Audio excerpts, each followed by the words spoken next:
विलायत न्यूज़ में आपका स्वागत है। पाकिस्तान से आ रही एक दिल दहला देने वाली खबर के साथ आपकी खिदमत में हाजिर हैं।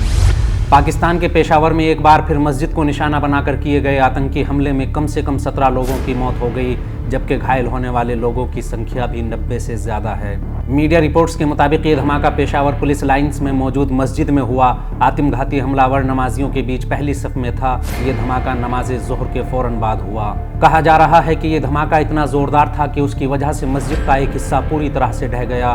ये ब्लास्ट पेशावर शहर में पुलिस लाइंस में मौजूद मस्जिद में नमाज ज़ोहर के फ़ौरन बाद हुआ। सोशल मीडिया पर इस हमले के वीडियो वायरल हो रहे हैं, जिसमें धमाके के बाद अफरा तफरी का माहौल नजर आ रहा है। शुरुआती जानकारी के मुताबिक पुलिस लाइंस में बनी मस्जिद के अंदर धमाका हुआ है।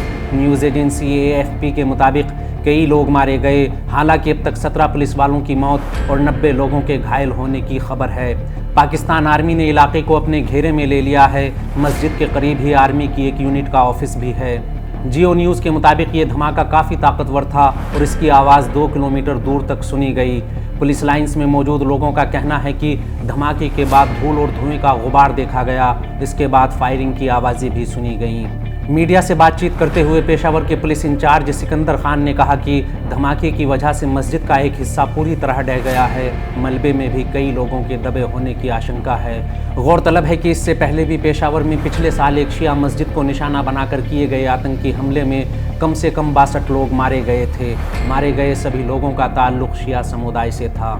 इस इलाके में वहाबी आतंकी संगठन तहरीक-ए-तालिबान पाकिस्तान TTP का खासा दबदबा है और पिछले दिनों इसी संगठन ने यहां हमले की धमकी भी दी थी। पाकिस्तान में TTP के हमले लगातार तेज होते जा रहे हैं। इनकी जद में राजधानी इस्लामाबाद भी आ गई है। पिछले महीने इस्लामाबाद में एक फिदायीन हमला हुआ था। इसमें एक पुलिस अफसर मारा गया और 6 लोग घायल हुए थे। इस्लामाबाद में हुए फिदायीन हमले के बाद पाकिस्तान के प्रधानमंत्री शहबाज शरीफ ने कैबिनेट मीटिंग बुलाई थी। मीटिंग के बाद ही होम मिनिस्टर राना सनाउल्लाह ने कहा था कि पाकिस्तान अपनी हिफाजत के लिए किसी भी हद तक जा सकता है। अगर अफगानिस्तान की तालिबान सरकार ने TTP को नहीं रोका तो हम अफगानिस्तान में घुसकर इन आतंकियों को मारेंगे। TTP को लेकर अफगानिस्तान और पाकिस्तान के बीच तनाव बेहद खतरनाक रूप लेता जा रहा है। दोनों देशों के बीच डूरंड लाइन पर तमाम एंट्री और एग्जिट पॉइंट बंद किए जा चुके हैं।